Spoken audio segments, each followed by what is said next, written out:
Say my name, say my name. I'm an African. Say your name, say your name, say your name. We Africans.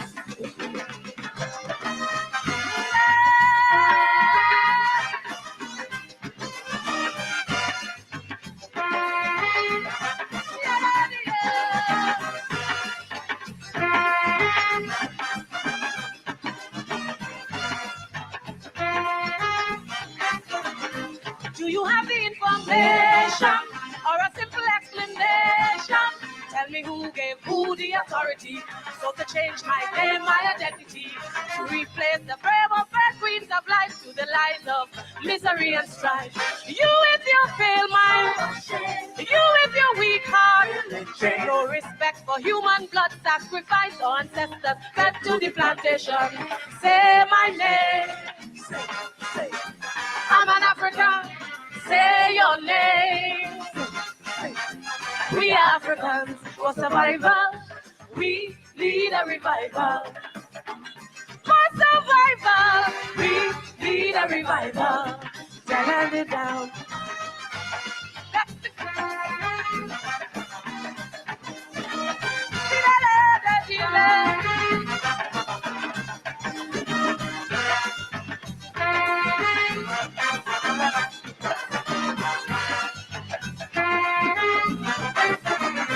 Do you know what strength and courage brought me through the middle passage? Still I strive with pride and dignity as I fight to cling to my ancestry. With these hands of steel forged in Africa and the blood of all the Yoruba. You who came dancing from my womb, now you lay silent as a tomb. It is time to wake from your life of death, time to regain all your lost respect. Say my name. I'm an African. Say your name. We Africans for survival. We need a revival. For survival, we need a revival. Say my name. Say my name. Say my name. I'm an African. Say your name. Say your name. Say your name. We Africans. Nobody there.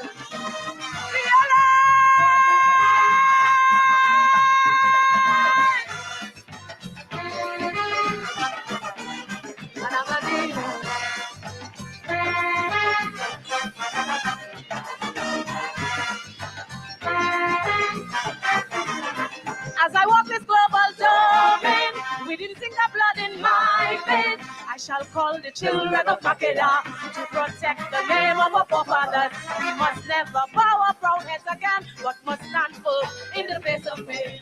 I am the mother and the flame. I am the keeper of your faith to a place of greatness and history. It is I who named you after me. Say my name. I'm an African. Say your name. We Africans for survival. We need a revival. Say it like you mean it. For survival, we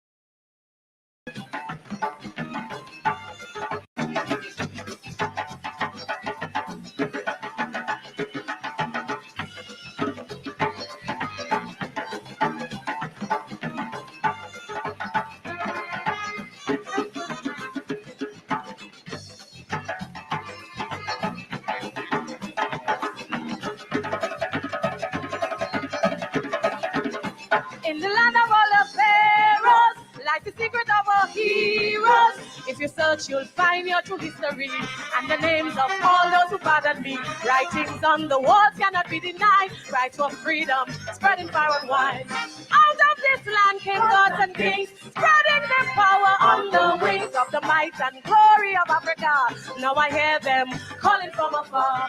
Say my name, say. I'm an African. Say your name. Say. We Africans for survival. We need a revival. Say for survival. We need a revival.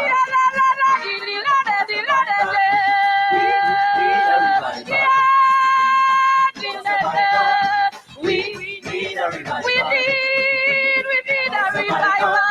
We need a revival. All the great queens of Africa. We need a revival. For Queen Candace. Hey, we need a revival. I know it, you know it, I know it, you know it. We need a revival. We need a revival. We need a revival. We need a revival for the dying children of Africa. We need a revival. We need a revival. We need a revival. We need a revival for all the women who don't know. We need a revival. We need a revival for the young princes of Africa who's dying. Lord, we need a revival.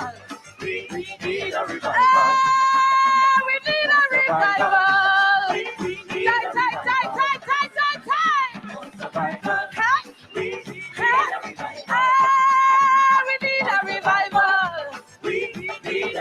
I know it, you know it, you don't want to own it.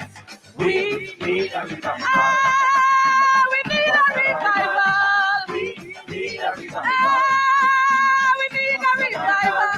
We need a revival.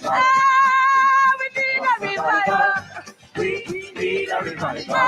We need a revival. We need a revival. We need a revival. We need a revival. We need a revival. We need a revival. Revival. We need a revival. Thank you.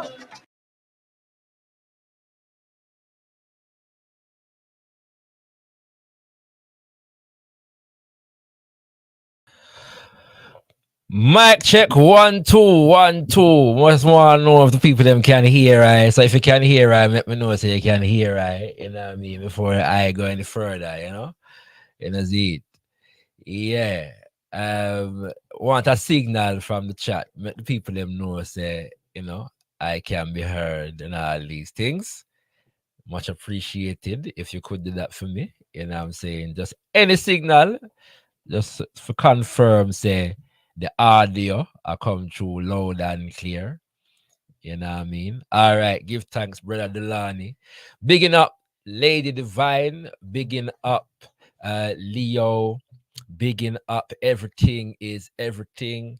Bigging up Infinity 8. And once again, bigging up Brother Dulani. Yeah. 10 time worthy be thankful unto the Mother, Father, creative life force of the universe. Kudzai Mudzimu Mukuru. Give praises unto our great ancestors. Abibi Fahodie, Abibi Tumi. African power and African liberation for all African people. Yeah, man, we're not stop long today, you know. Still, we want us, you know, going on some science, yeah, real quick. And just to say that recently, I put out a video on the social media still, and it was concerning ancestors. Yeah, now there's obviously, you know, in recent, you know, I mean, dispensations of time, a lot of conversation regarding ancestors and who we are, yes, as Black people, and the idea that we are the original Hebrews and the original Jews and the original Israelites, yeah.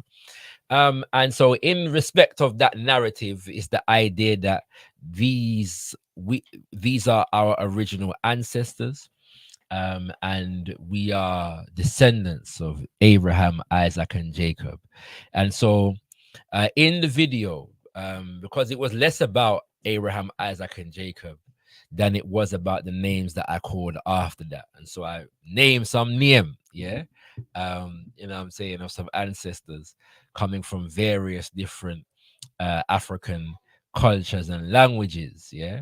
And this inspired many questions, yeah, like how me know, you know, them name there, because as a descendant of Africans who were enslaved in the Americas, we know say as a part of the enslavement process was that we were robbed of our names, yeah. The enslaver, the colonizer, the demon take our name and give it for them name, yeah. And so many of us do not know the direct names of our direct lineages, yeah, in terms of what was brought from the continent to Mama Africa, yeah. And then there are others who actually deny the fact that we came from Mama Africa in the first place anyway. All right. But that's another subject for another time. What I want to do today is go through some of the name them because people were wondering, well, ooh, where you get them name there from? So I want to go through some of the name them. And because some of the names are actual ancestors who actually existed, yeah, we want to explore um you know, who them is. Yeah. Little piece. All right. So, like we said, we're not stop long today, you know. I will stop a little piece longer if there is a significant push for people to come on the panel. But if there is not that push, then we are gonna go through, cut and go through and just leave it there. All right. So before we get into anything, let me play the video um that I must say has done the rounds. I did not expect it to do what it's done, but it has. And so we give thanks to all brothers and sisters who overstood, the message that was being shared and showed their appreciation. But for now, you know what I mean? If you haven't seen it, this is the video. I'm not a Jew. I'm not a Hebrew. I'm not an Israelite. See my ancestor them no name Abraham, Isaac, and Jacob. See my ancestor them name Odudua and Orunmila. See my ancestor them name Abrewa and Kwekuanansi. See my ancestor them name Moyenge and Mochunde and Mondongo. See my ancestor them name Nana or Nani. See my ancestor them name Taki and Opongo. See my ancestor them name Busa and Class. See my ancestor them name Nganga Zumba and Zumbi. See my ancestor them name Adbaraya Toya and Shaka and Nandi.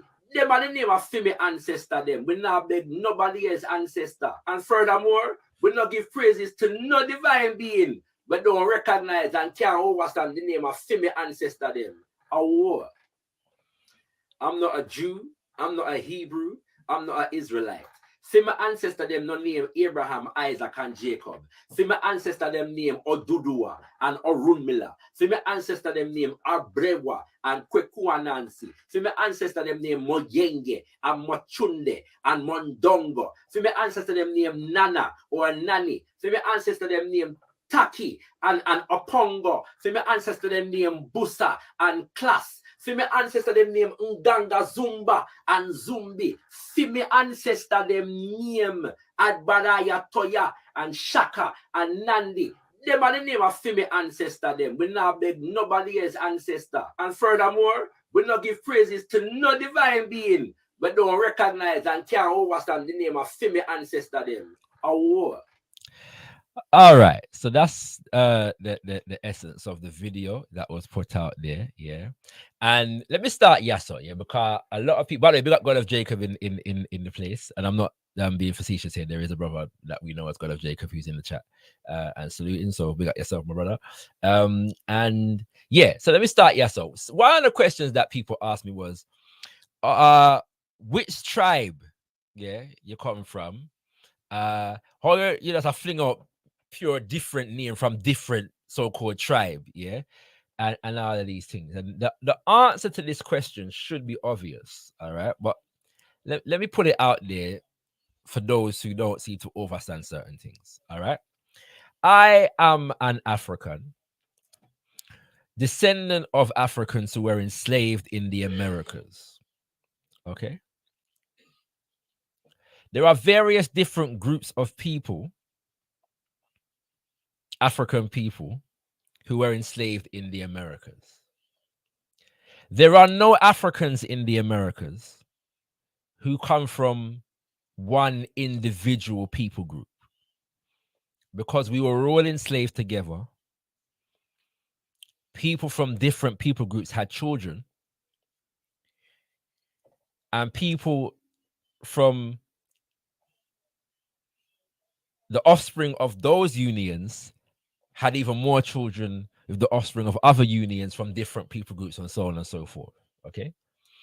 So if I was to go through, and there are members of my family that have done this, the lineages via DNA testing or whatever else, you would find the DNA of varying different people groups in our ancestry.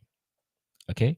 Which means that our ancestors do not have names that come from a singular individual nation, indigenous African nation. Yeah. So we have Yoruba ancestors, we have Ashanti ancestors, we have Igbo ancestors, we have Ga ancestors. Yeah. We have Ewe ancestors, we have Bamleke ancestors, we have Fon ancestors, we have Mande ancestors. Yeah. We have Bakonga ancestors, we have Umbondo ancestors. Okay.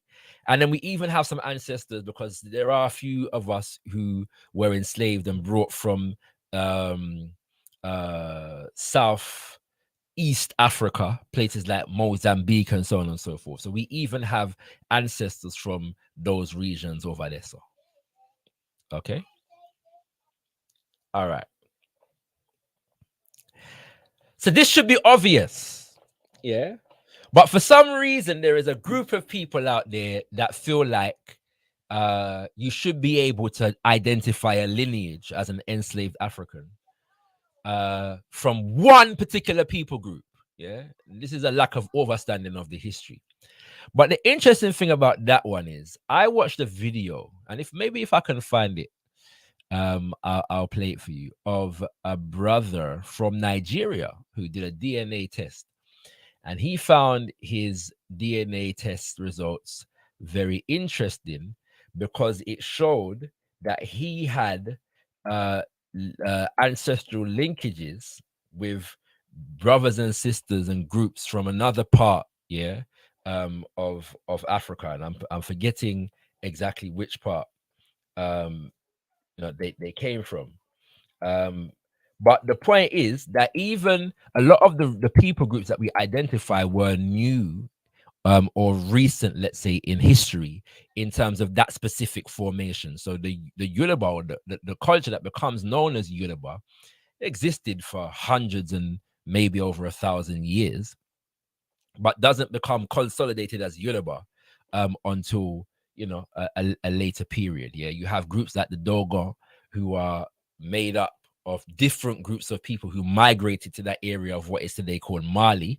Yes, but they come from different people groups. The Tofinu people in Benin are again the product of migrations of different groups of people that settled in that area and became an indigenous group, right? So even Africans on the continent, yeah, all right, have a similar history in a lot of instances, yeah. So that's the first point to point out, because that don't seem to be obvious to our whole heap of people, yeah. But let's get into the substance editing, all right. You know what I'm saying? Let me see if I can find that video actually. Videos. I can't see it immediately. I can't see it immediately. All right. Maybe if I come across it at another point, I'll play it, but we'll leave that for now. Okay. All right. So, Odudua. Let's start with Odudua. Yeah. And I'm simply saying that these are the names of our ancestors. If we know the people groups on which we come, then we understand what the names associated with those people groups are. We can identify indigenous names of our ancestors, even if we don't know the specific names that were taken from the specific ancestors when they were brought from the continent of Mama Africa. Yeah. And to me, that's not as important as having a historical and a cultural connection to a people group in general. Okay. So that's an interesting thing to point out, that even if we don't know the specific names, we understand the history of the people and the culture, then we know the names that are associated with that culture.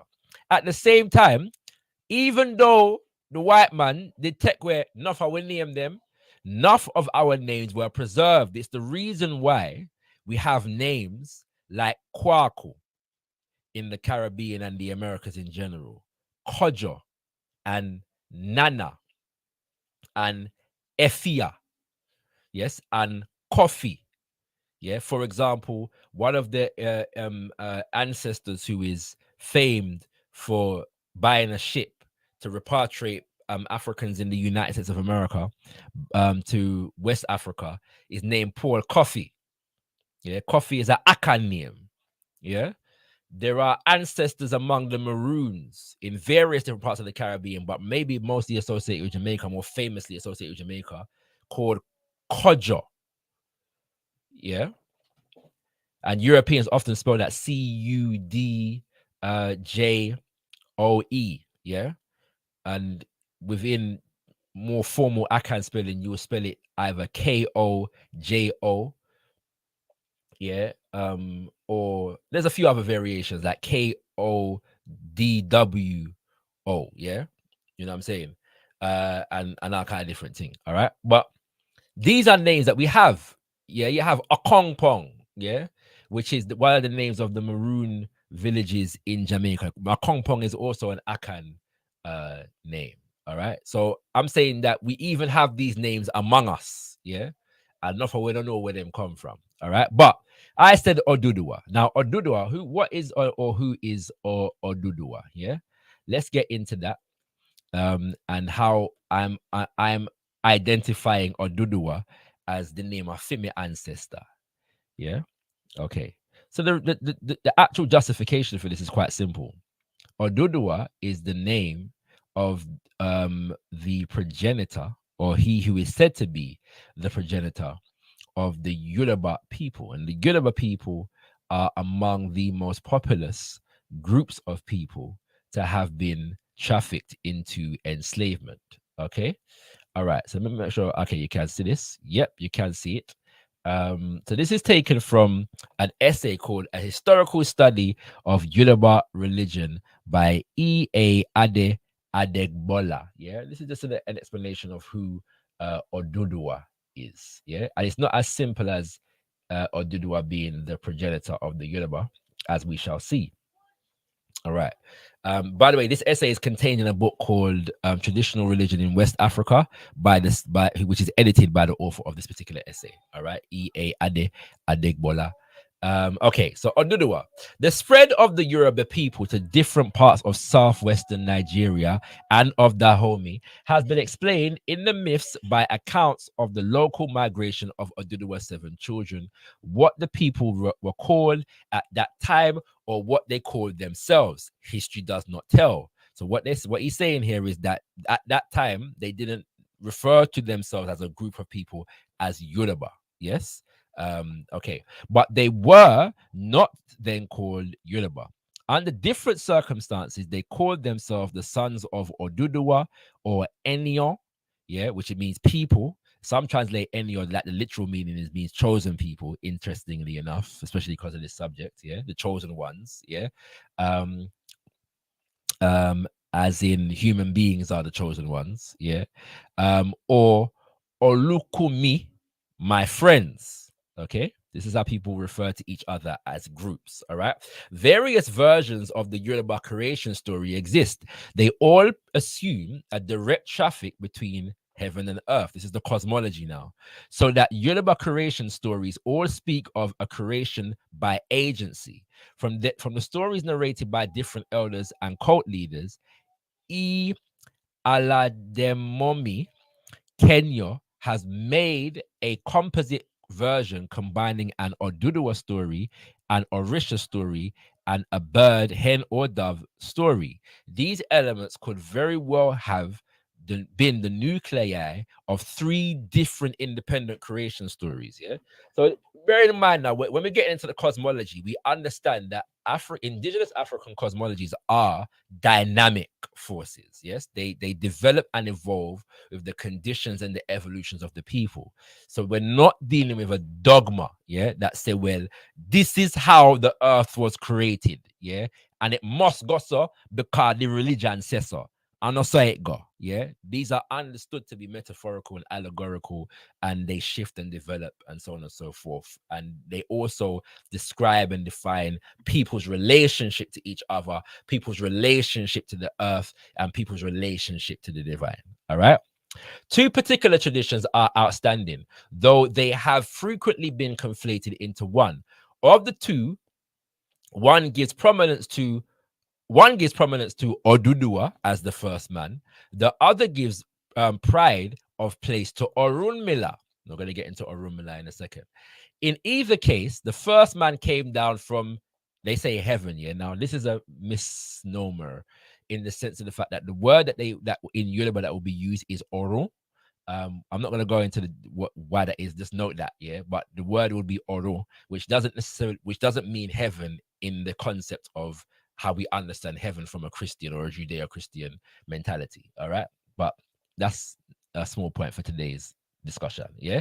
So the first man came down from heaven with Obatala, the agent of Oludumare. Obatala is an Orisha in some interpretations, let's say, because some people say Abatala is not an Orisha, but um that's neither here nor there. God Almighty, in the creation of man and other living creatures, it is significant that the tradition which accorded Obatala a permanent sojourn on the earth has not attributed to him fatherhood of real sons and daughters who lived like men among men. Whenever we ask the question, who were the first children of Abatala, the reply was always was, sorry, quote, we all, because it was he who molded every human being. So Abatala is a divinity, as they say, as the agent of the creator who was responsible for molding us in terms of our physical forms. All right. In contrast, tradition says that both Oduduwa and Orunmila were not personified forces, but real human earth dwellers, having extensive stories told about their human experiences with children who themselves were human and not divine beings. Yeah. So I'm explaining this to show you when we get into the cosmology of our people, names, yes, within languages and traditions come up. All right. I just say it go. Yeah. So if we know, so we have Yoruba ancestry, or Yoruba were among those who were enslaved, it's a simple matter of looking into, first and foremost, how the Yoruba tradition was preserved among us in the Americas, and it was preserved abundantly in places like Brazil and Cuba and Trinidad. Whenever I lose everything, yeah, whenever I have to recreate everything from scratch, yeah, and then we can have a conversation with how it's been preserved and evolved among brothers and sisters in West Africa also. All right. So I'll say it go. But yeah, so after, so that's I've read all that already. All right. So the Oduduwa version is part of a mythological charter of tribes and clan heads. Oduduwa was a kind of crown prince in heaven. He was sent to carve a kingdom for himself out of the watery waste, which was then the earth. He had 16 divinities or personified heavenly beings, Orisha, with him as his companions and servants. As already suggested above, it was one of the Orisha who affected the creation of the earth. A variant story has it that Oduduwa contrived to do this by carrying some laterite and some pieces of iron from heaven together with a hen. On descent, he placed the iron pieces on the water and put the laterite on the pieces of iron. Solid earth was made by the hen, scratching the laterite, thus spreading it. Ile-Ife is a city or town in what is today Nigeria. Literally, the places of the spreading. Yeah, so the creation story begins with the actual creation of the people group themselves, because Ile-Ife is the home, yes, the central home of what becomes known as the Yoruba. Um, and it is still today the name of the sacred town where the spreading which affected the creation of the earth took place. Thus was the creation of Ife accounted for. I'm not going to go into the rest of this here. There is another reading that I would do, but unfortunately I haven't prepared it, and it just came into my mind where it speaks of. All right, let's actually do this. Yeah.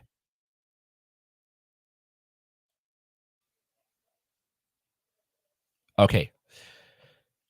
The creation of man does not need to be accounted for separately in this version. I'm not going to go into what the version was, it's not important for this conversation. As a retinue of males and females come with Oduduwa to earth, the rest of the mythological charter tells how the 16, some say 7 sons of Oduduwa moved out of Ife and became clans and founders of their own kingdoms. Each clan of the Yoruba people has found a place for itself in the charter of the 16 or 7 children of Oduduwa.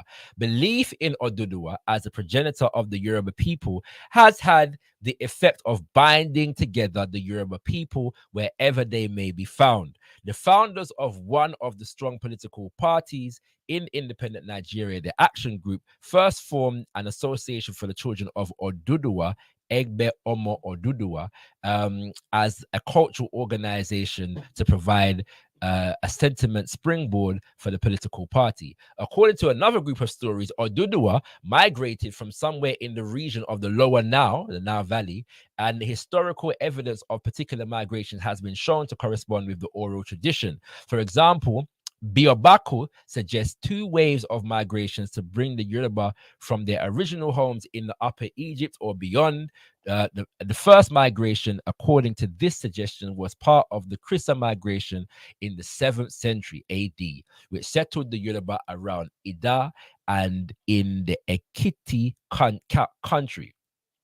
The second was the Oduduwa migration at the end of the 10th century, which settled more Yoruba in Ile-Ife. Of course, this is a diffusionist explanation, but it crops up in various forms. New research in recent years has raised serious doubts about the historicity of Oduduwa and his place in history, if he ever existed. Oduduwa may be a myth, in the sense that the details of the stories told about him and his children may not be historically true or accurate.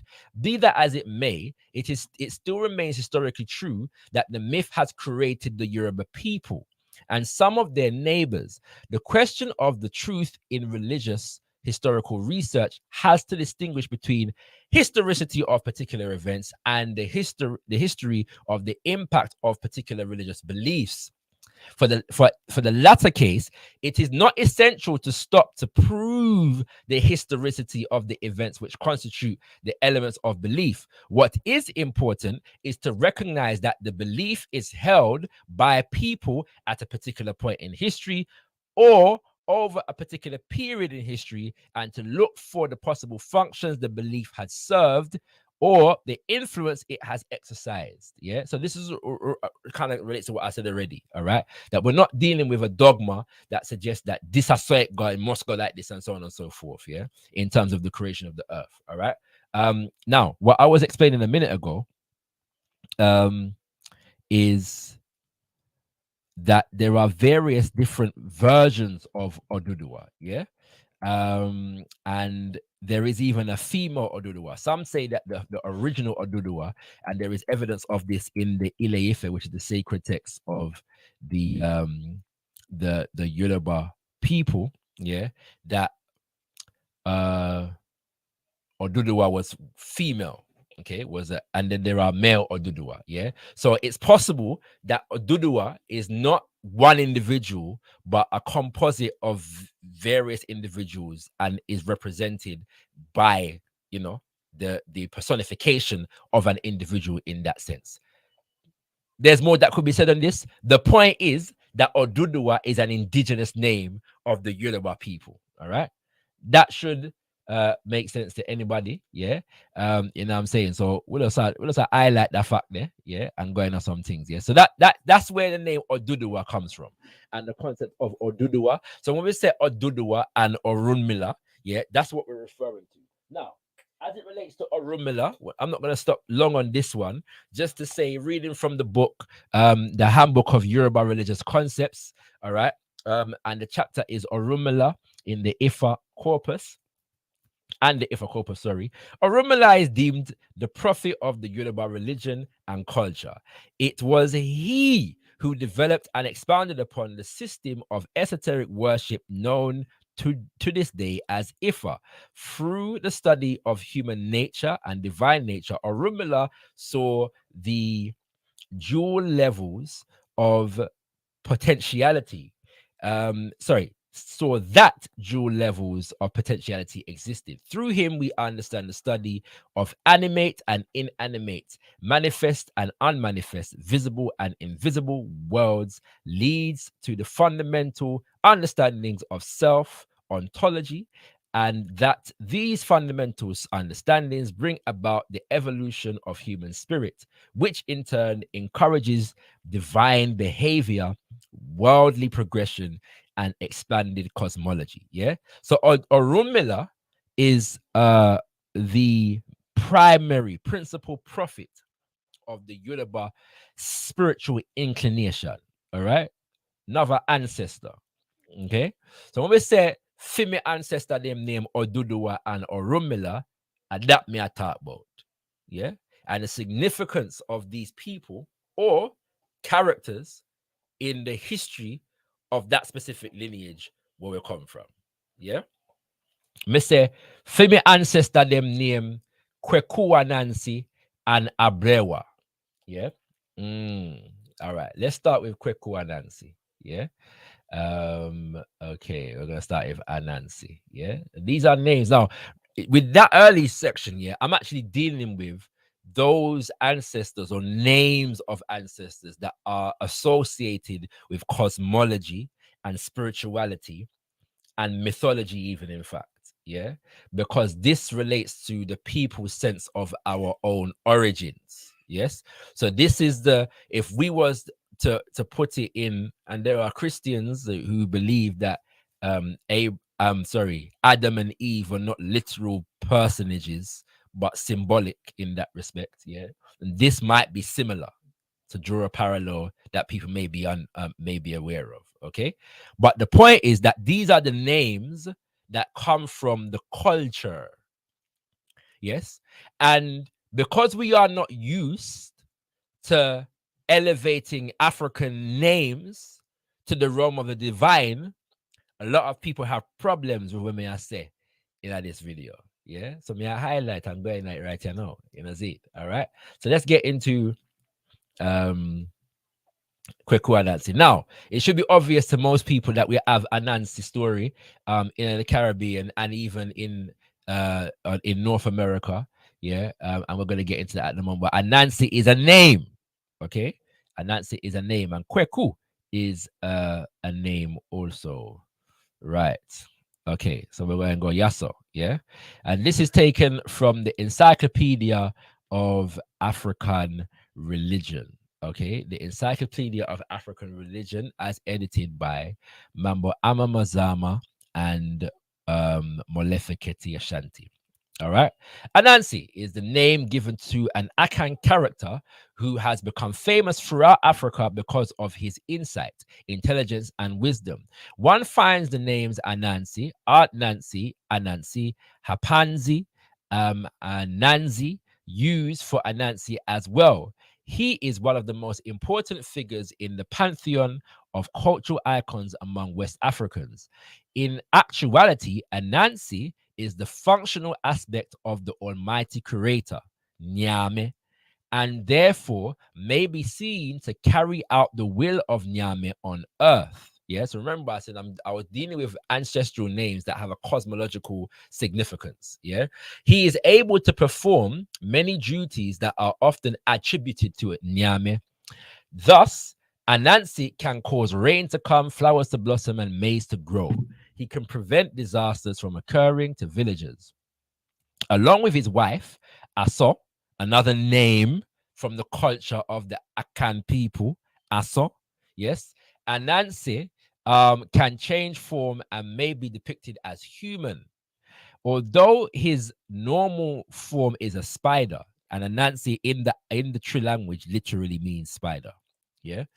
According to Ashanti people who are a part of the larger Akan culture, Anansi can be a trickster. That is a personality who teaches moral, ethical, political, or social values based upon his ability to lead a person to truth through example, puzzles, and the least expected turns and twists of fate. Often associated in the Americas, especially in Suriname, yes, and the southern states. So again, we have historical and cultural continuity. And Nancy, we bring it from West Africa. We can find it amongst ourselves in the Caribbean and Suriname and the United States, as it says here. With the spider or the rabbit, the folklore surrounding Anansi appears to be quite extensive in the African communities throughout the Americas. For example, Anansi Sem or Anansi Tori. Stories about Anansi's exploits in Tree. Sem is narrative or stories. Yeah. And Tori here is Patois. All right. Anansi Tori for stories. Are at the core of many of the moral tales told to children in Suriname. Much like the old Brer Rabbit tales were in the African American community up until the 20th century. Many of these stories have disappeared and are no longer remembered in the black communities of the Americas, but their relevance and value are undiminished in the Ghanaian context. There are many narratives of power in the life of Anansi. He is credited in some stories with creating the sun, moon, stars, planets. In others, it is said that Anansi is the one who brought writing, agriculture, and hunting to earth, teaching human beings in the process how to take care of themselves in a world surrounded by bountiful fields and forests. So smart was Anansi, according to one narrative, that he collected all of the wisdom of the world in a calabash to hold for himself because he did not trust humans with such potent knowledge and information. However, wisdom kept spilling out of the calabash, and he soon saw how futile it was for one person. Yes, it spilled out of the calabash. Yeah, and he soon saw yes, how futile it was for one person to try to know everything and to hold it for himself. In fact, it is far better, as Anansi understood, for knowledge and wisdom to be distributed among all people, and so that is exactly what he did. Consequently, now no people are any smarter than any other people because Anansi distributed wisdom from his calabash bowl. Yes. And so we have, yes, Anansi. Yes, that's right. Yeah. And so this is the basic understanding of Anansi and where that name they come from. Yeah.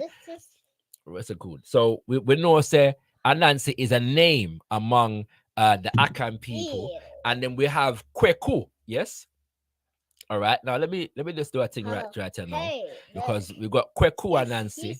In fact, let me come back to that. All right, let's go into Abrewa. Yeah, let's go into Abrewa. Um, First and foremost, let me get into now. Abrewa is also an Akan name, and it literally means old woman. Abrewa, yes. Abrewa. That's right. Yeah. Here's Abrewa. We're gonna tell them who Abrewa is now. Okay. All right. So I'm gonna tell Abrewa. That's right. We'll tell them who Abrewa is. Okay. So Nana Abrewa. This is taken from a paper entitled Nana Abrewa Theology. Whoa. Yes. And it basically explains. Colorful. That's right. Nana Abrewa is a mythological figure among the Akan of Ghana who is believed to be full of wisdom and is always consulted whenever people are confronted with any problem and who need to take a decision. In this paper, I will explore I'm not gonna bother read that part, but this is the important part. Yeah. Um, Under the heading, the concept of Nana Abrewa in consultation and decision making among the Akan says Yere Kobisa Abrewa, meaning we are going to ask the old lady, is a common refrain that is heard among the elders whenever they are confronted, yeah, with and with the need to take a decision. Okay, so Abrewa is considered to be the old woman, an ancient ancestor, yes, that is the source of wisdom because she knew the most. So when the elders are confronted with a problem and they're trying to solve it, they say they have to go and consult Abrewa, yes, the old woman. All right.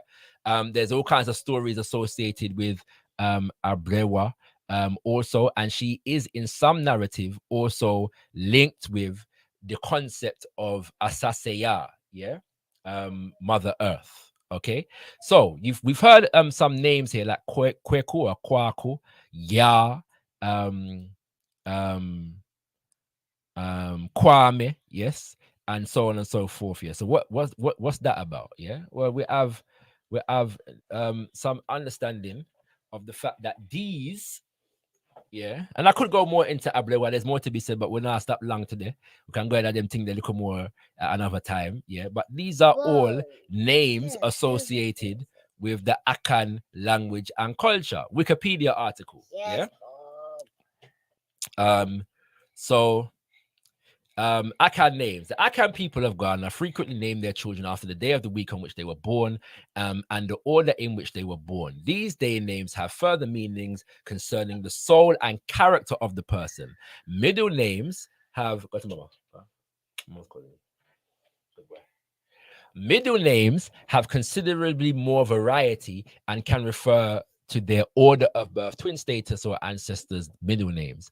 This naming tradition shared throughout West Africa and the African diaspora during the 18th and 19th centuries. Enslaved people in the Caribbean from the region that is modern day Ghana were referred to as Chromantes. Okay, remember that, yeah. Many of the leaders of the enslaved people's rebellions had day names, including Coffee, or Coffee, Kojo, Kwao, or Kwao, and Kwamina, yes, or Kwamina. Most Ghanaians have at least one name from this system. All right, and I'm gonna skip piece here, and just go down and show all of the name them.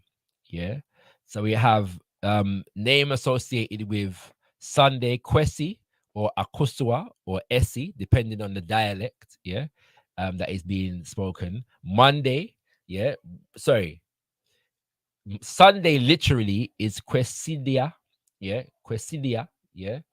and then Monday is Joda, yeah, and so the names associated with Joda are Kwajo and Ajua, yes, Kwajo if you're a male, Ajua if you're a female, and you have the variations here. Tuesday is Benada, yeah, Benada names if you're a male is Kwabena or Ebo, Abena if you are a female. Wednesday is Wukwada or Wukuda, yeah, depending on the dialect, and that is Kweku. Yeah, so when you say Kweku Anansi, you're associating the divinity Anansi with the day, yeah, Wukuada, yeah, and Akua if you're a female. Thursday, Yawada, yeah, is Yao. The name is Yao if you're a male, and Ya if you are a female. I am a Yao, yeah. So when you say Asaseya, yes, that Ya is referring to that specific day. Okay. Friday, Fida or Fiada, Kofi or Afua, and Saturday, Kwame, yeah, or Ama. Kwame if you are a male, and Ama if you are a female. All right. Now, the deeper essence of this, which we're not going to go into today, is that each of those names for the days give praises or acknowledgement to a specific particular divinity, yeah, that is associated with the day, and so that basically the name signifies the fact that the person born on that day carries the energy, yeah, of that specific divinity. All right. So when we said these are the names of our ancestors, yeah, these things are not difficult, yeah, to find, yeah, and develop, and know and understand. All right. Um, let's. So I've dealt with Odudua, I've dealt with Orumila, I've dealt with and Kweku Nancy, I've dealt with um Abrewa. These are all cosmological ancestors. All right. I call the names of some actual ancestors that we know lived, yes, and unquestionably lived in our physical earthly dimension. Yeah, and I said, Fimi ancestor them named Taki and Apongo. All right, Taki and Apongo. Yeah. Now, what some people have asked me, yeah, but how old are those ancestors though? And the reality is that it doesn't matter how old the specific ancestors are. What matters is the culture from which the names come. Yes, that's what matters. Yeah, because if you name somebody Abraham today or Abram, yeah, or however it was indigenously pronounced in the Hebrew language, the fact that you have an ancestor in 1700 that carries that name doesn't mean that the name began, that the name was created in 1700 or 1800 or 1925. Yeah. And so we're talking about identifying the history and the culture and identifying names as an expression of peoplehood and culture. All right. So we're going to get into some movements when it comes to uh, Taki and Opongo. All right. This one's relatively interesting. Okay. So we're gonna read from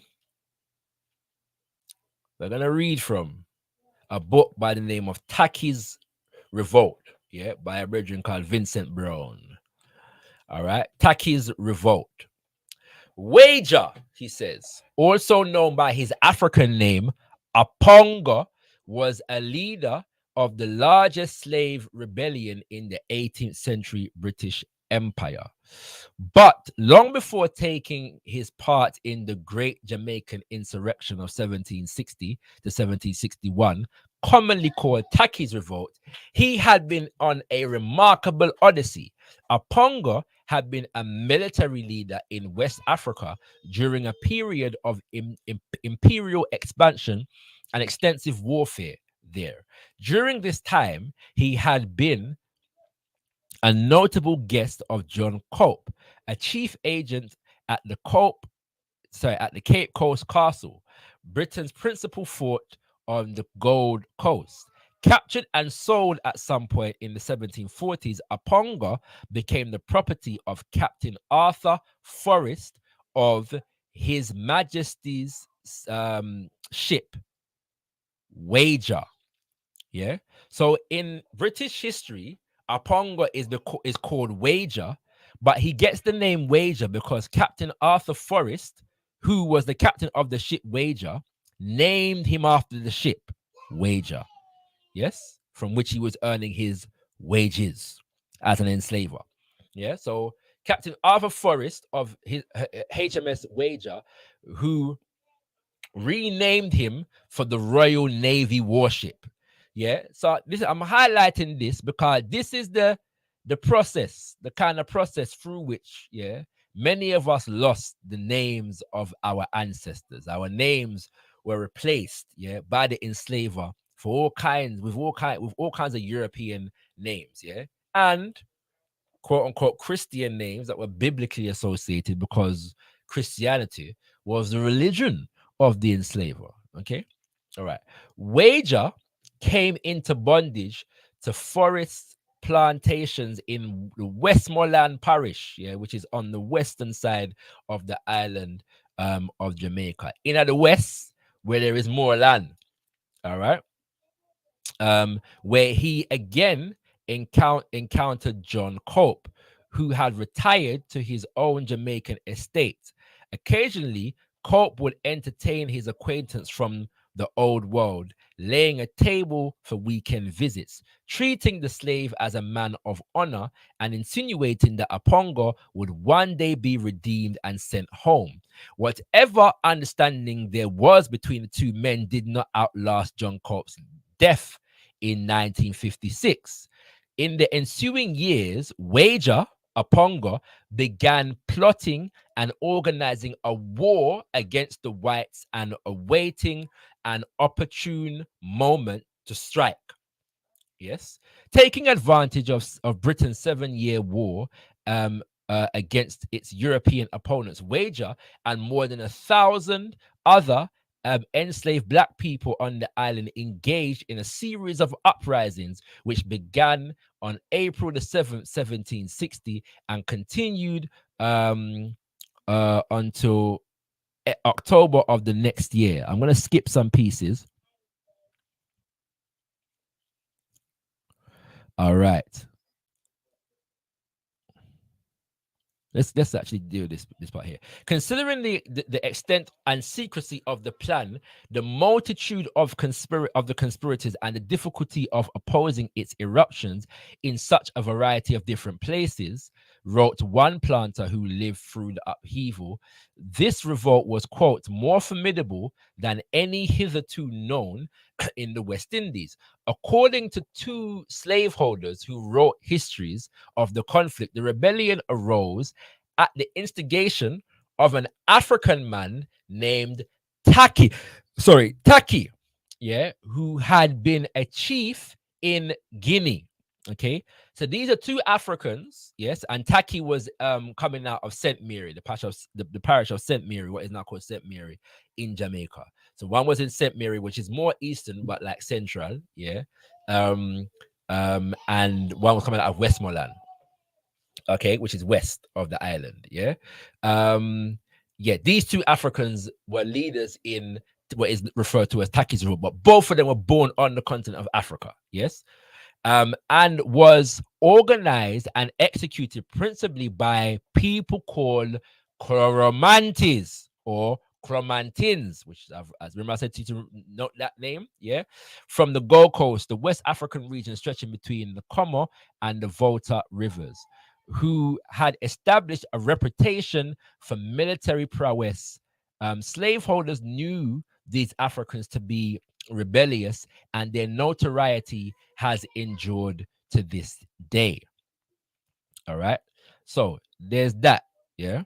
Now, I'm wondering whether to read this next section because it might not be necessary. Yeah. But the point is that there are various different possible derivations for the name Apongo, because nobody's actually certain exactly which people group he belonged to, but the name he came with from the continent, and it's probably, yeah, or is likely to be what's the word, a mispronunciation derived from how some British man would have written whatever that name was, yeah, if that makes sense. All right, but there are various different understanding of exactly which. So some say he was Akan, some say he was from a fon from Dahomey, some say he was Fante, yeah, and all of these different groups of people have names or titles that are approximately pronounced Apongo, yeah, if that makes sense, yeah. And I'm highlighting that to suggest here, to show you how sometimes what we have is an evolution of the name, or how the name would have been pronounced originally based upon how it was preserved and evolved among us, yeah, as African people in the Americas, yeah.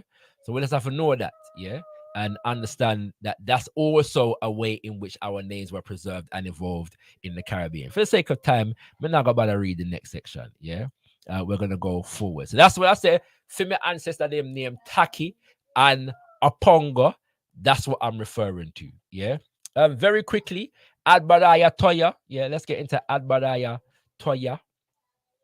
We're not going to spend too much time on this. But you know, it's necessary for us to know who Adbaraya Toya is. Yeah. And we're just gonna, you know, deal with Wikipedia for that one, yeah. So we can know who Albaraya Toya is. Now, again, yeah, Albaraya Toya was also given an enslaver's name. All right. Victoria says Albaraya Toya Montu was a Dahomey warrior and freedom fighter in the army of Jean-Jacques Dessalines during the Haitian Revolution. Before the revolution, she and Dessalines had been enslaved on the same estate, and the two remained close throughout her life. Dessalines calling her his aunt. Montu is believed to have been born in the kingdom of Dahomey in present-day Benin. Some sources indicate that she was a soldier there. It is unclear precisely when she was abducted and enslaved and when she arrived in Haiti. Before the revolution, Montu worked alongside Dessalines as a slave on the estate of Henry Duclos. She was described as intelligent and energetic, and shared a close relationship with Dessalines and the same hatred towards slavery. Dessalines called her his aunt, which may have reflected their closeness as expressed within the traditions of African diasporic kinship rather than a direct biological link. Montu was reportedly a skilled warrior, midwife, and healer who organized several rebellions before the momentous meeting at Bois Cayman. All right. And in some narrative, it is said that she actually trained Dessalines in the art, yeah, of warfare. Yeah. So she actually taught him, yeah, how to be a warrior and how to train and lead armies. All right. So Adbaraya Toya is a name that she brought with her from what is today called Benin. So many of our ancestors come from the Fon people. Yes, and these are names that derive from the Fon language. These are the names of our ancestors. All right. Fimi ancestor, them name Adbaraya Toya. Yeah. And I'm gonna end, yeah, on um the names that I call that begin with the letter M. Machunde and Moyenge and Mondongo. And all them name there. Yeah. All right. Cause this one is very interesting. Yeah. And so these are names that most people would not be familiar with. Yeah. And I was aware of that when I said it. And it was important to say those names. And we're going to give an explanation as to where those names come from right here now. Okay. These are names that were preserved among a particular group of people in what is today called Jamaica. Yeah. In what is today called Jamaica. And the reason why this is important to highlight, I'll explain after I conduct this specific reading. All right. Okay, so this is taken from a paper called Kumina, a spiritual vocabulary and of nationhood in Victorian Jamaica. Olabi Yai theorizes that specific nation practices of African descendants in Western diasporas offering a promising foundation for future studies of Africana culture and consciousness. His conclusion is that, quote, in the Americas, Africans had to invent new institutions within which they could cultivate their customs and perpetuate the memory of Africa and thus live a meaningful life.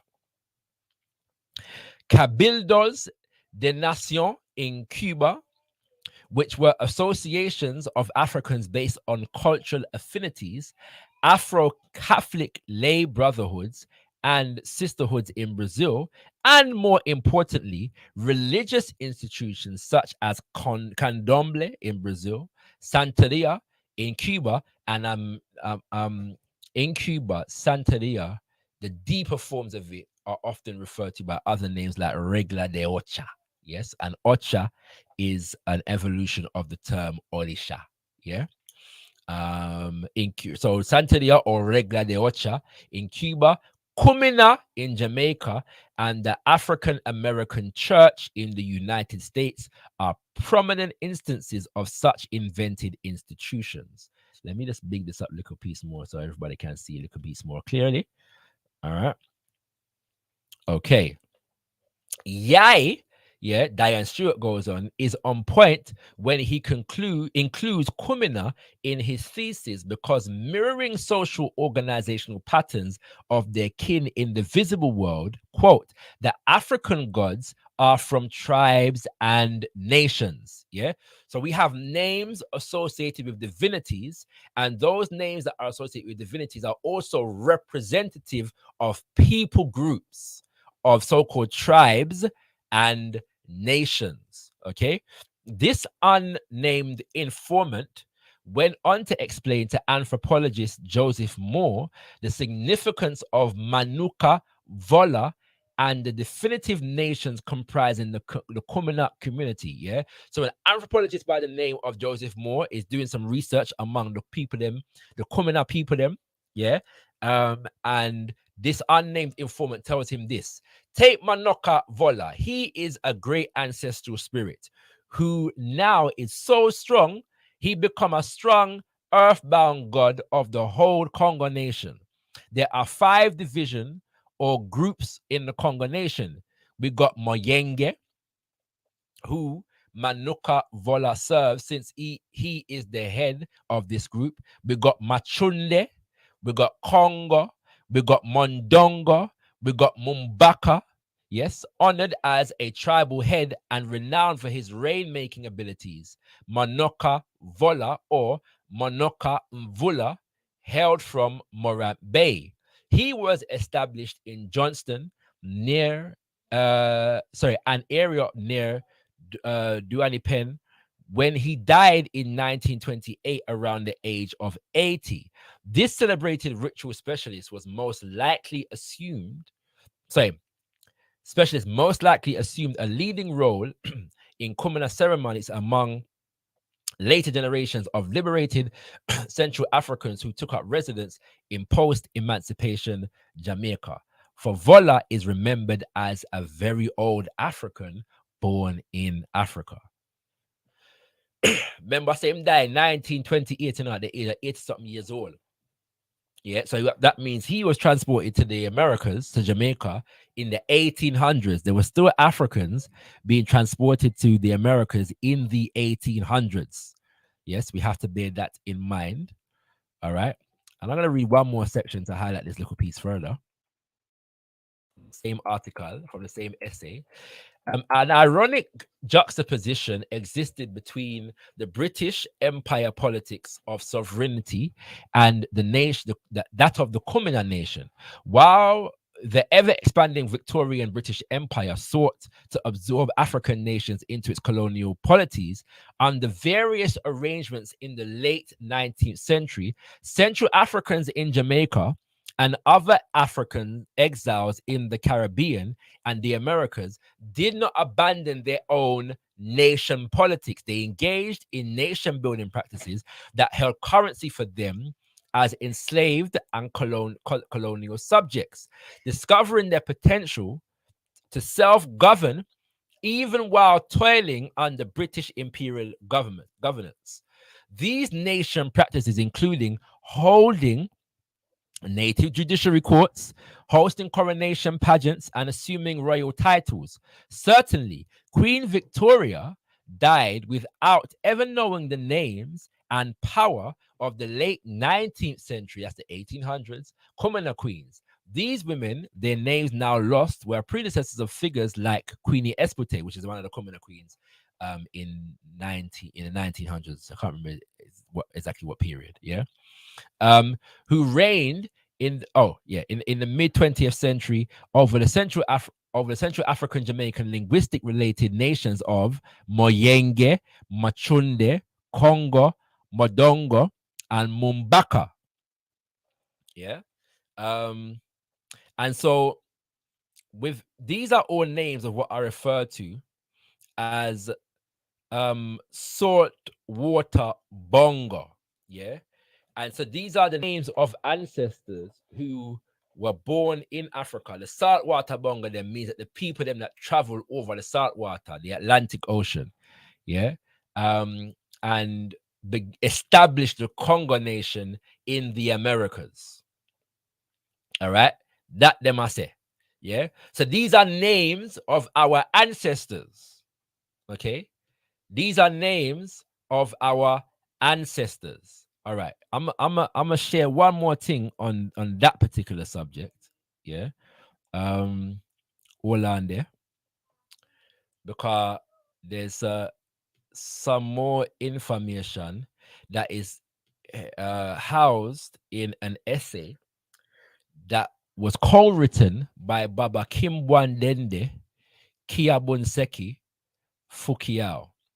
Yeah, in fact, maybe it might be easier to just share it from Yasso. I don't know.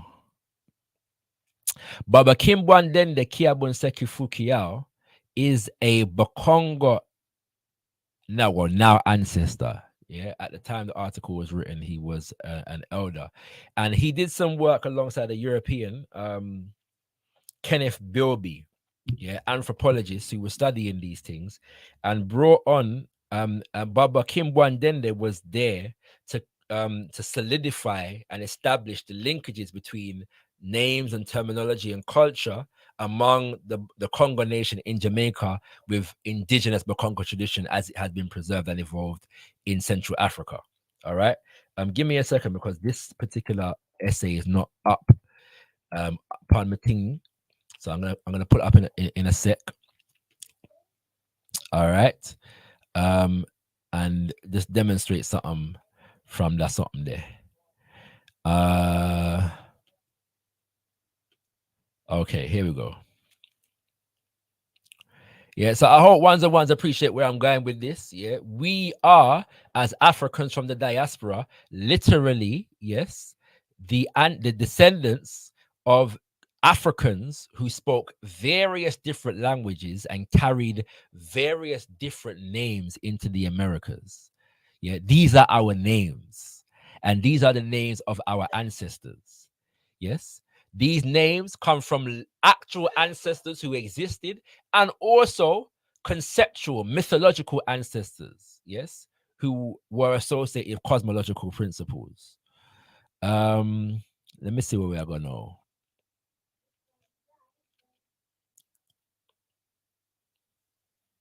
All right, let's read from this thing, yeah. Yeah.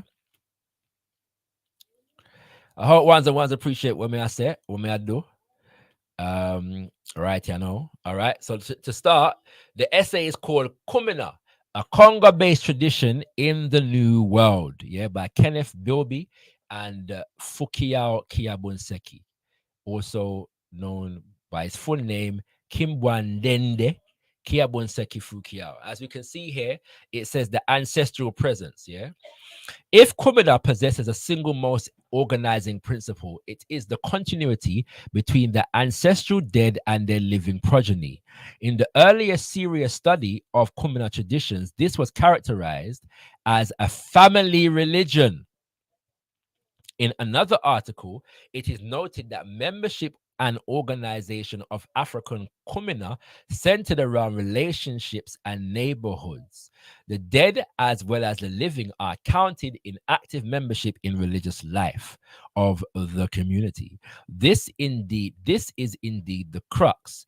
The express purpose of any serious Kumina ceremony, whether it be memorial or entombment dance, a birth celebration, or private working, is to establish contact with the ancestral dead through the possession of living dancers by their spirits. Yeah. If a commoner does not succeed in invoking the ancestors and precipitating mayal or spirit possession, it is considered a failure. Now, the interesting thing about this is that this term mayal is not a Kikonga terminology, although Kumina is a Kikonga dominant spiritual system. Yes. All right. Mayal actually comes from an Akan root. Okay. So I'm just highlighting that. We're gonna go further down. Yeah. So what happens here is that various different names. Good night.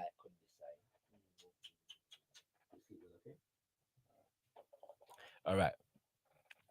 Um, names of ancestors are called here. Now, many of them are known by their enslaved names. All right, but some of them you have some African and some European, or just some African. So you see Manokavula here, yeah, and next to some of them you will see he came from Africa. All right, or who came from Africa. Yes. Um, let's see. Some of them named Bongo. Bongo is and Bongo and Conga are used interchangeably. And incidentally, yeah. So the Congo nation is concentrated in St. Thomas, yeah, and Portland. All right, St. Thomas mostly, yeah. But when you see terms like Congo and Bongo used in the context of Rastafari, that is an inheritance from the Congo nation, the Kumina people them in Jamaica. Okay, but you can see who came from Africa. Yes, and so on and so on. Yeah, all right. Now check this out. Many of the persons listed. Oh, sorry. Let me just highlight that one. Yeah, yeah. Pera Mandumbe. Yeah, Mandumbe. You have to know them name there. All right. All right. Many of the persons listed here are said to have been among the earliest African Bongo people to come to Jamaica. These older ancestors belonged to a number of quote unquote tribes. This word is used by present day Kumina cultists themselves. And they highlight that because obviously there's a lot of challenging of the terminology tribe in European anthropology because of what it connotes. Yeah. But let's move on, which are remembered by their descendants today. Kumina specialists spread across St. Thomas Parish agree on the names of the most important ancestral tribes, and many of the persons who volunteer such information will themselves claim membership in one or another tribe. There are 4 particular tribes which are also named and are considered to be the most important in the Bongo nation. They are the following: Congo, Muyanji, Munchundudi, and Mumbaka. Occasionally, other tribes are added to these 4, such as Mimbundu, Muna Yandi, Mutwet, Mutwente, Nago, and Ibo. Yeah, Nago and Ibo. Okay. There seems to be little doubt in most persons' minds about which is the most influential tribe. It is the Congo tribe. Many of the Africans in eastern Jamaica proudly claim membership of this tribe.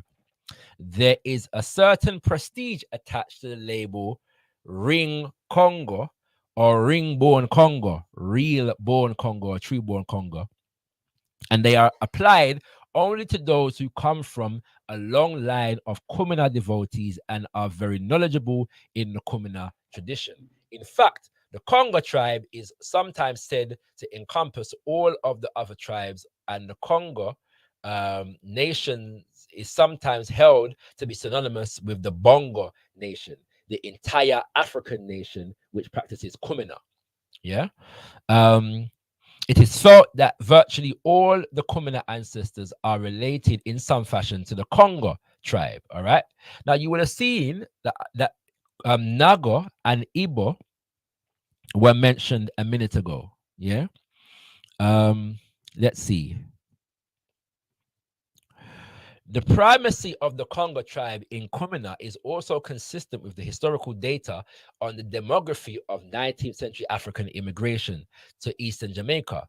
Monica Schuler has shown that the parish of St. Thomas in the east received a particularly high concentration of Central African immigrants during the latter 19th century. Some of the many Yoruba immigrants who also entered Jamaica during the same period, most of whom were settled in the western part of the island, ended up in St. Thomas as well. It appears, however, that the Yoruba impact on Kumina traditions is negligible, although many Kumina specialists have memories of Yoruba or Nago people. So remember earlier it was said that the Yoruba were not always known as Yoruba. One of the names that some of the Yoruba were known by was Nago. Yes, and so you will find the term Nago in various different parts of the Americas, and those people are in fact Yoruba people. Yeah, but known by a specific name, which is Nago, which is a subgroup, quote unquote, of the Yoruba. All right. So the Yoruba were also in Jamaica, and the Kumina people, the Conga people, were also able to identify the Naga people. Yeah, it is said, it is admitted that people from the Naga tribe are Africans, but many Kumina deny that the Nagas belong to the same Bongo nation, which is at the center of the Kumina tradition. The following comment by a respected elder, respected older Kumina leader, is often echoed by other Kumina participants. Yeah, and he says, they only talk a little different. You see, them talk funny. I can't talk like them because them talk funny. Nago, same African, but them call them Nago. You see, funny little nation. They talk a little funny. I don't understand the way them talk. One community elder indicated that there was once a Nago enclave in Winchester, St. Thomas, where a few of his Nago friends lived. One well-known Naga woman living there was called Mama Ledi, and there was also another respected Naga known as Sami Bella Daddy. Yes, Sami Bella Daddy. Yeah, and Bella Daddy is another African retention name. Okay, all right. Another informant mentioned a place in St. Thomas called Tokodo, which had several Nago residents at one time and which was known as a place of strong spiritual power. There was a particularly notorious Nago scienceman, ritual specialist living there. It is not unusual, in fact, to find Kumina people who claim partial Yoruba ancestry. Yeah. Said one Kumina specialist, for instance, my old man, him have little tribe of Nago, far down, because me always have one of my grandmothers, my mother, she's always have a song say is a Nago. Yeah. So there are some Kumina songs that are sung in the Yoruba language because they're part of the influence of the Yoruba. And as you can see here, the Kumina and the Bongo, the Conga people are obviously having children with each other. Yeah, at this particular point in time. I'll say one more thing on this. When they mentioned the fact that most of those Yoruba settled on the western part of the island in places like Westmoreland and Hanover, yeah. An interesting point where that is concerned is the fact that the great reggae, and another day we'll probably go into this, but the great reggae producer, one of the pioneers of reggae music, yeah, Lee Scratch Perry, his mother is a Nago, yes, and keeper of a tradition which is called Etu, yeah, a spiritual tradition which is called Etu, which is preserved in the western part of Jamaica. So this is an explanation of how I get them name there, a justification for how I can own all of those names as the name of Mi Ancestor Dem. Oh, let me just say this. I included Shaka and Nandi, and I was being admittedly a little bit provocative when I included Shaka and Nandi. The Bakonga language is a part of the complex of what is referred to as broader Bantu languages. Yes, there are great similarities between Bantu languages, yeah, which are spoken mostly in Central, East, and Southern Africa.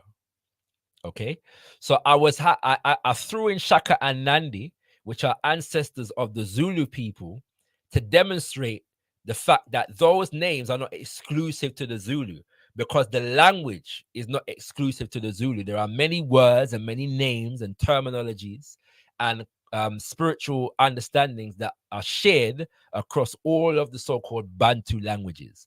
So I've added in Shaka and Nandi to exemplify the link between these Kikonga ancestors in particular, yes, and the Ngoni ancestors of Southern Africa. Yeah, you know what I'm saying, in terms of linguistically and culturally and ancestrally even. All right, so that was that.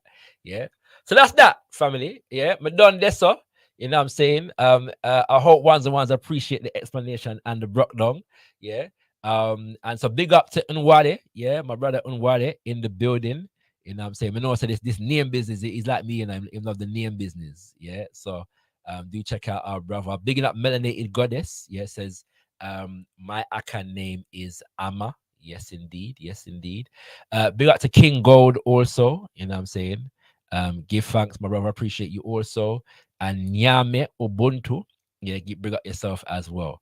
All right, I'm gonna finish. I'm gonna wait a couple minutes to see if there are any questions, and if anybody is particularly inspired, and I mean particularly inspired to jump on the panel. Yeah, I'll give you some time, but I have to go soon. But yeah, if anybody, and if there's need for big long conversation, we can do it next week. Yeah, but yeah. So any questions, please post them now. I'll give you a couple minutes to do that because I know also there is a delay. But other than that, I'm gonna jump off of the panel here and give thanks to all of you for listening. Yeah. So to conclude, whilst brothers and sisters are typing whatever questions they may have, many of these names are not known to us or not present in our minds when we consider the names of our ancestors because of the process of the Ma'afa, the enslavement of African people in the Americas and all that entailed. Yes. And in that process, we were taught to centralize and prioritize the culture of the colonizer. The culture of the colonizer became the primary means through which we were taught to see ourselves. And so that's why you have a situation whereby you got Africans from the Caribbean who say Miskatish becoming near Macintosh. Yeah. For example, they may or may not have an ancestor from Scotland. One of the enslavers from Scotland may or may not have been responsible for the rape and molestation of one of their ancestors. Yeah. But the name attaches them to a Scottish identity. Yeah. Brown and Smith and Walker. Yeah. Associates us with British ancestry. And so, because this has been the dominant lens through which we have been taught to see ourselves, we haven't prioritized the preservation of our African names, and we haven't prioritized the development and spreading of the consciousness of our African names as an expression of our African identity. But those names exist. They exist among us in the Caribbean, in the Americas in general, and where they don't exist or have been taken and lost, we have the evolution of those names among our brothers and sisters on the continent of Africa. The other aspect to this is that the culture that took our names and gave us Fidem name also gave us a book called the Bible and taught us the narrative of the Bible and gave us names like Abraham, Isaac, and Jacob. And these are supposed to be the most special people in all of history because they have a special relationship with the Most High God, Yahweh, because they are the chosen people. And so in the process of severing us from our historical narrative and our historical and cultural continuity, they gave us a historical narrative and a historical cultural continuity of a people that was said to be chosen, and taught us that if we were to be worthy in the sight of God, we had to view ourselves through the lens of these chosen people.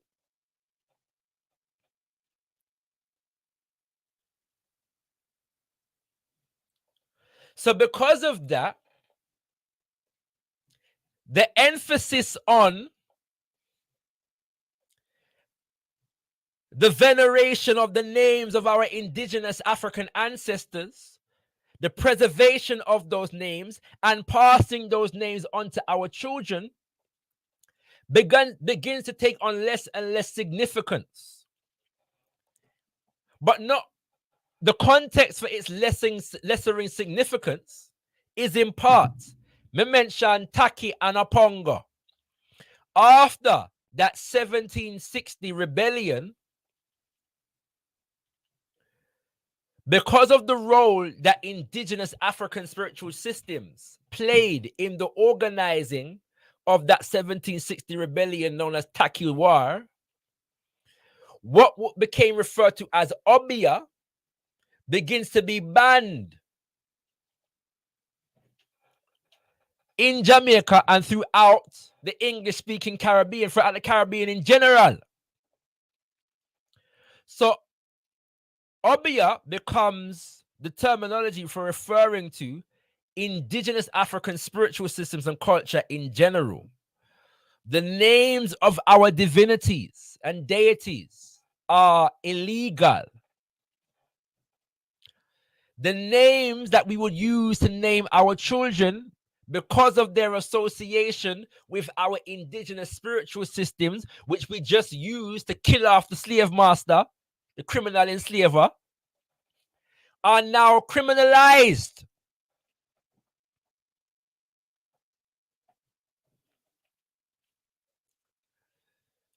So the natural process of cultural transmission through naming that would have taken place is no longer taking place. And again, at the same time, we are taught to hypervalorize the names Abraham, Isaac, Jacob, Moses, Daniel, Paul,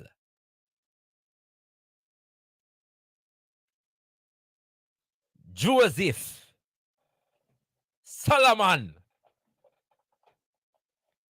and all them names there. But we never lost everything.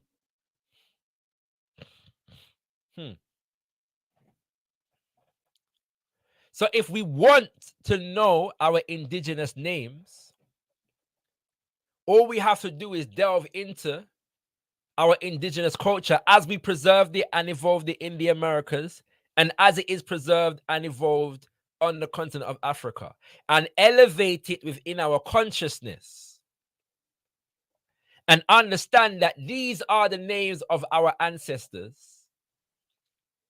and put the same honor and respect on the names of few ancestors that the people who give with the Bible put on the names of the ancestors who are listed in the Bible. Our indigenous African names are just as worthy of celebration as any other group of people. And so I'm proud of my parents, for giving me African names. If my parents could have given me a European name from anywhere in Europe, regardless of whether it represents my ancestry or not, when some of you have a mixture of Anglo-Saxon and Latin names and Celtic names and Norman names and Viking names and Saracen names, all these people that populated Europe. Some of you have names from all of these different groups of people, but then want to question me about whether my name represents my specific individual ancestry in terms of language. So if my parents could have given me a name, and many of us have names from anywhere in Europe, they could have done that. Them can give me a name from anywhere in Africa, anywhere that is indigenous to African people, and that is legitimate. So I give thanks to them, for setting that trend and ensuring that all of the descendants who come after me will be blessed with beautiful, powerful African names, the names of our indigenous ancestors. We're going to close there, kings and queens. Tenda Mwali, be thankful unto the mother, father, creative life force of the universe. Kudzai Mudzima Mokolo, give praises unto our great ancestors. Abibi Tumi, Abibi Fahodie, African liberation and African power for all African people. Ashe, Ashe, Ashe.